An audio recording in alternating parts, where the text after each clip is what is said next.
Halo, perkenalkan nama saya Dela Kanoni, mahasiswa dari program studi logistik minyak dan gas.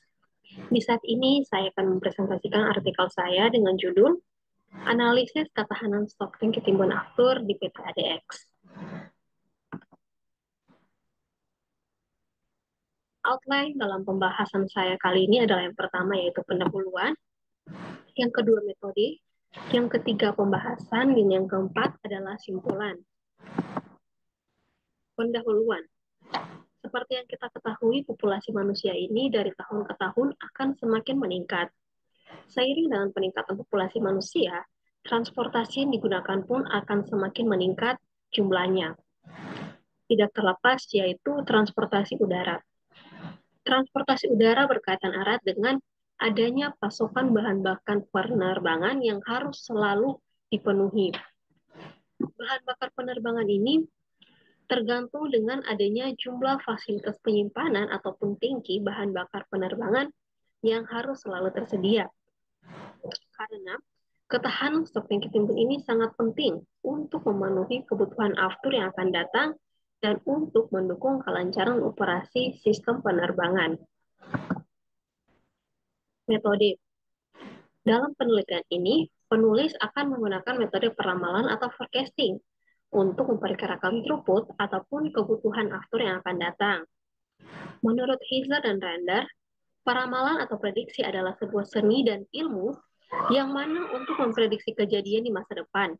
Hal ini dapat dicapai dengan mengambil data historis dan memproyeksikannya ke masa depan menggunakan beberapa jenis model matematika. Untuk melakukan peramalan atau forecasting pada penelitian ini akan digunakan software Minitab 18. Pembahasan. Yang pertama akan dilakukan pengambilan data historis. Data historis yang diambil di sini adalah data throughput aftur pada 2 tahun terakhir dengan satuan liter, yaitu pada tahun 2020 dan juga tahun 2021. Kemudian akan dilakukan pengujian data. Pengujian data ini yang pertama akan dilakukan pengujian time series plot, yaitu untuk menganalisis pola yang terbentuk yang kemudian akan digunakan sebagai acuan untuk memilih metode peramalan yang sesuai untuk nanti digunakan dalam proses forecasting ataupun peramalan. Kemudian pengujian yang kedua adalah pengujian autokorelasi. Menurut Santoso, jika koefisien lag atau garis warna biru ini melewati significance limit atau garis yang berwarna merah, maka data menunjukkan bahwa adanya autokorelasi dan data tersebut bersifat tidak stasioner. Sebaliknya, jika koefisien lag tidak melewati garis significance limit, maka menunjukkan bahwa tidak adanya autokorelasi, sehingga data bersifat stasioner.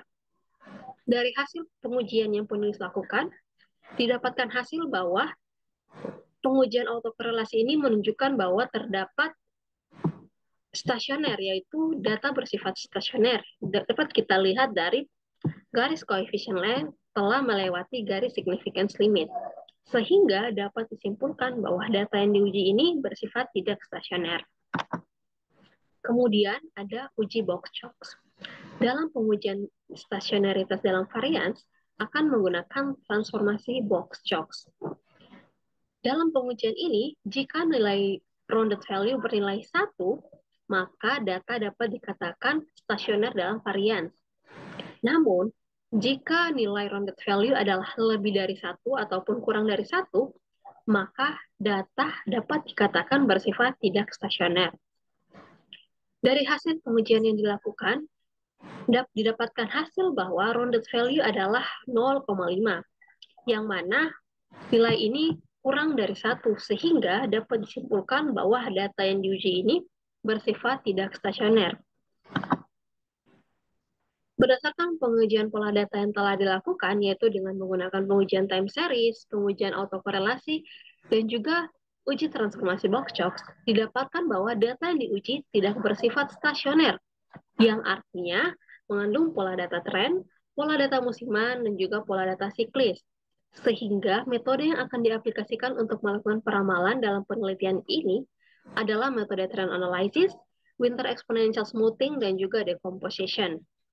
Dari ketiga metode tersebut, akan dipilih metode yang memiliki nilai error terkecil.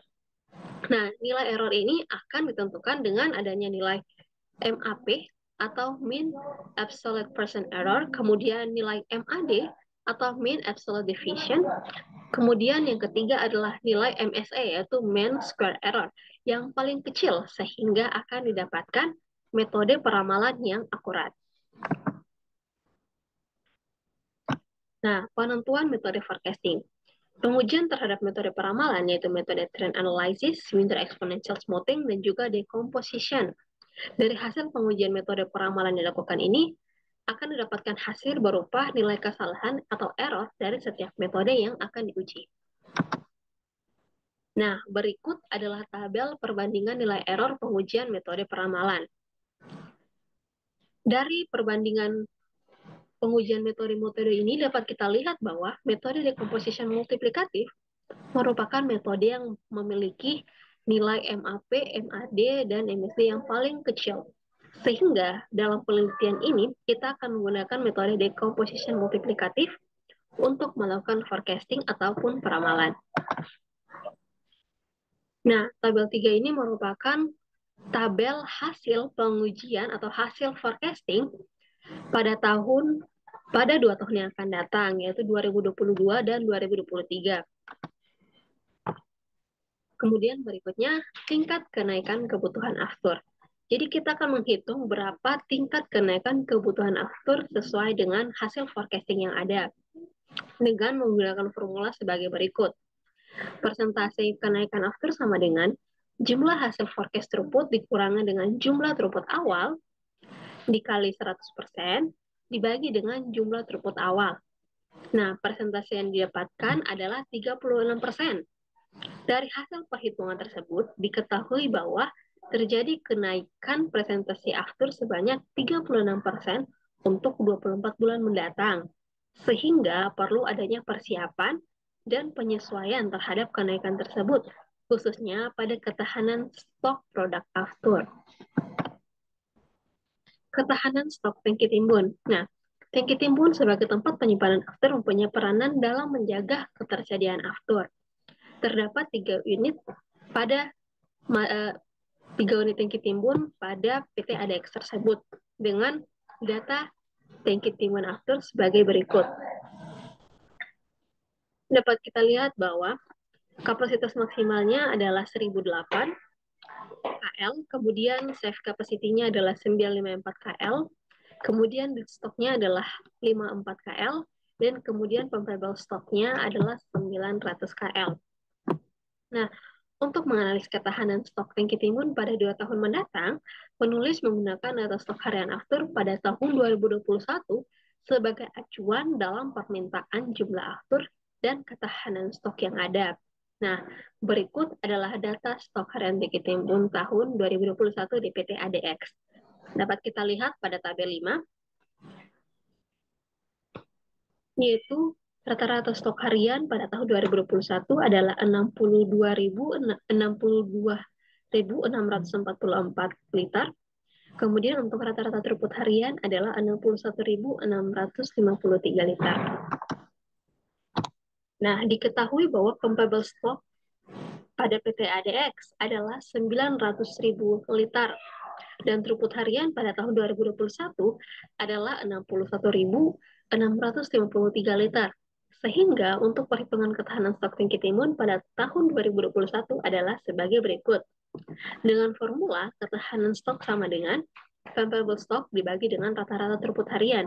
Didapatkan hasil yaitu 14,59 atau dibulatkan menjadi 15 hari. Setelah dihitung ketahanan stok tangki timbun, dapat dilihat bahwa PT ADX ini mempunyai ketahanan stok tangki timbun pada tahun 2021 sebesar 15 hari.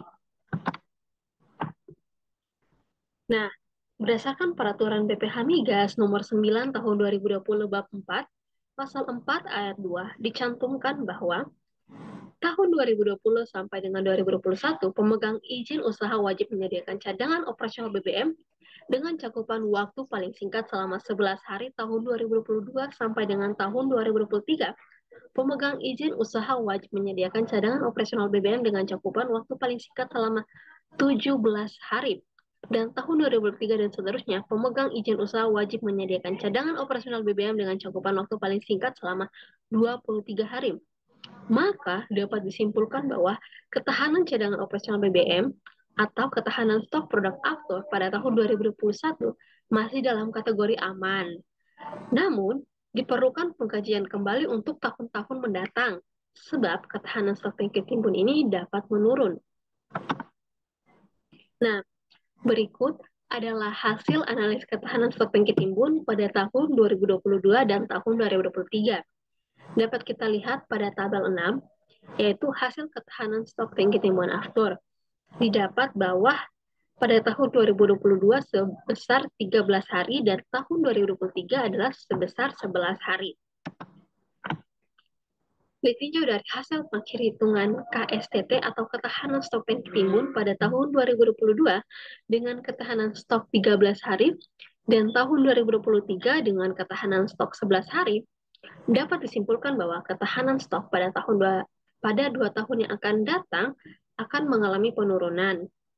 Berdasarkan peraturan BPH Migas nomor 9 tahun 2020, bab 4 pasal 4 ayat 2, analis prediksi ketahanan stok tangki timbun di PT ADX pada tahun 2022, 2023, dan 2024 berada di luar ketetapan yang telah ditetapkan oleh BPH Migas bahwa cadangan operasional atau ketahanan stok pada tahun 2022 hingga 2023 adalah 17 hari dan tahun 2023 dan seterusnya. Namun, berdasarkan ketahanan stok tangki timbun di PT ADX yaitu minimal 3 hari, maka dapat dikatakan bahwa PT ADX masih dapat mengatasi prediksi ketahanan stok pada 2 tahun mendatang, yaitu 2021 hingga 2023. Sehingga PT ADX tidak perlu untuk melakukan penambahan kapasitas tangki timbun.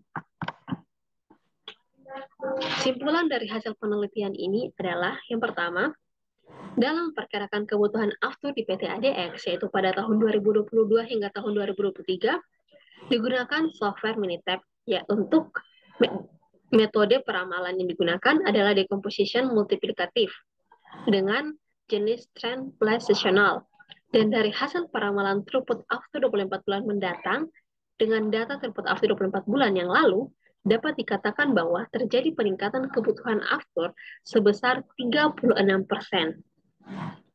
Yang kedua, dari hasil analisis mengenai prediksi ketahanan stok pada tahun 2022 hingga tahun 2023, didapatkan bahwa ketahanan stok produk aftur berada di luar batas yang telah ditetapkan oleh BPH Migas.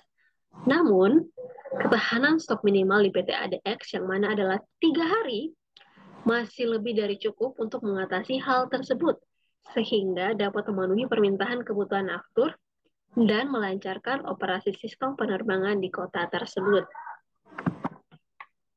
Sekian presentasi artikel dari saya. Semoga dapat bermanfaat dan membantu untuk banyak pihak. Terima kasih.